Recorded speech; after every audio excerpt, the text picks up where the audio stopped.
Hello, good morning class. हम लोगों ने मूल्यों की बात की थी कि कौन कौन से मूल्य हमारे संविधान में निहित हैं। तो उसी के सीक्वेंस में आज हम फिर से नया वीडियो डालते हैं, उस पर डिस्कस करते हैं। अगला मूल्य जो है हमारा वो है स्वतंत्रता। स्वतंत्रता का मतलब है इंडिपेंडेंसी। हमारे ये मूल्य हैं, हमारा संविधान में ये मूल्य है कि हर किसी को अपनी अभिव्यक्ति, अपने विचारों को, विश्वास को और पूजा की स्वतंत्रता निर्धारित करता है। इनमें सभी समुदाय के हर सदस्य को आश्वस्त होना होगा। ऐसा इसलिए किया गया क्योंकि कुछ न्यूनतम अधिकारों की उपस्थिति के बिना लोकतंत्र के आदर्शों को प्राप्त नहीं किया जा सकता, जो व्यक्तियों के स्वतंत्र और सभ्य अस्तित्व के लिए आवश्यक है। मतलब अगर हमें एक किसी व्यक्ति को स्वतंत्र रूप से अपना अस्तित्व स्थापित करना है तो कहीं ना कहीं उसके लिए स्वतंत्रता होना आवश्यक है। उसके बाद अगला मूल्य है समानता। समानता भारत देश में हर किसी को अपनी समानता है। समानता किसी भी आइन के रूप में महत्वपूर्ण संवैधानिक मूल्य के रूप में है। संविधान प्रत्येक नागरिक को सर्वोत्तम के विकास के लिए स्थिति और अवसर की समानता सुनिश्चित करता है कि जो जिसका व्यक्तित्व उसको उस हिसाब की स्थिति और अवसर दिया जाए। एक मनुष्य के रूप में प्रत्येक व्यक्ति का सम्मानजनक आत्म है। कोई भी व्यक्ति है उसका अपना आत्मा है, अपना सम्मान है और इसका पूर्ण आनंद सुनिश्चित करना है। हमारे देश में, समाज में मौजूद किसी भी रूप में असमानता को निषिद्ध किया गया है कि हम किसी भी व्यक्ति को दूसरे व्यक्ति से असमान नहीं समझ सकते। इसलिए प्रस्तावना में विशेष रूप से समानता को एक मूल्य के रूप में परिलक्षित किया गया है और आयोजित किया गया है। तो समानता एक मूल्य है जो हमारे संविधान में निहित है। अगला है बिरादरी, यानी कि जो भाईचारा की बात होती है। भारत में सभी लोगों के बीच आम भाईचारे की भावना होती है। बिरादरी के मूल्य को बढ़ावा देने की प्रस्तावना में भी एक प्रतिबद्धता है कि हमारी प्रस्तावना में, हमारे संविधान में भाईचारा एक मूल्य की तरीके से अंतर्निहित है। भाईचारा के अभाव में भारत जैसा बहुवचन समाज बटा हुआ खड़ा है। इसीलिए न्याय, स्वतंत्रता और समानता जैसे तमाम आदर्शों को अर्थ देने के लिए प्रस्तावना बंधुत्व पर बहुत जोर देती है कि किस तरीके से एक दूसरे से भाईचारे के रूप में हम रह सकें।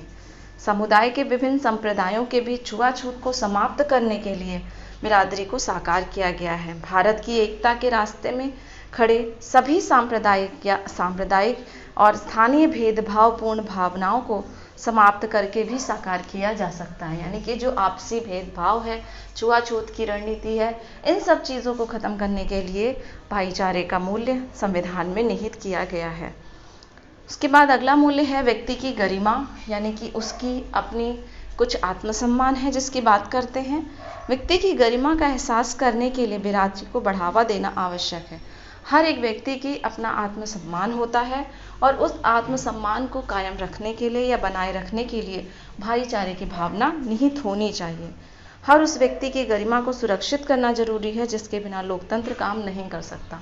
यानी अगर हम एक स्वतंत्र लोकतंत्र देश में रहते हैं तो हमें हर किसी के व्यक्ति के आत्मसम्मान का मान रखना पड़ेगा, उसकी गरिमा को ध्यान में रखना पड़ेगा। यह लोकतांत्रिक शासन की सभी प्रक्रियाओं में हर व्यक्ति की समान भागीदारी सुनिश्चित करता है। फिर हम बात करते हैं राष्ट्र की एकता और अखंडता की। जैसे कि हम पहले पढ़े कि बंधुत्व यानी भाईचारे की जो भावना है वो एक मूल्य है जो हमारी एकता को बढ़ावा देता है। यानी राष्ट्र की एकता और अखंडता इस चीज़ को बढ़ावा देता है। देश की आज़ादी को अक्षुण्ण बनाए रखने के लिए राष्ट्र की एकता और अखंडता बहुत ज़रूरी है। हमारा देश जो आज़ाद हुआ है उसको बनाए रखने के लिए हमारे देश में एक यूनिटी होनी चाहिए, एकता होनी चाहिए। अगर एकता नहीं हुई तो देश फिर से बढ़ जाएगा और लोगों का गुलाम हो जाएगा। तो इसके लिए एकता और अखंडता बहुत ज़रूरी है। इसीलिए देश के सभी निवासियों के बीच एकता को बढ़ावा देने पर जोर दिया गया है। हमारा संविधान भारत के सभी नागरिकों से कर्तव्य के रूप में भारत की एकता और अखंडता को बनाए रखने और उसकी रक्षा करने की अपील करता है। हमारे संविधान में ऐसे मूल्य निहित हैं, जो प्रस्तावना है ऐसे मूल्य निहित हैं कि भारत अपने देश की अखंडता और एकता को बनाए रखे।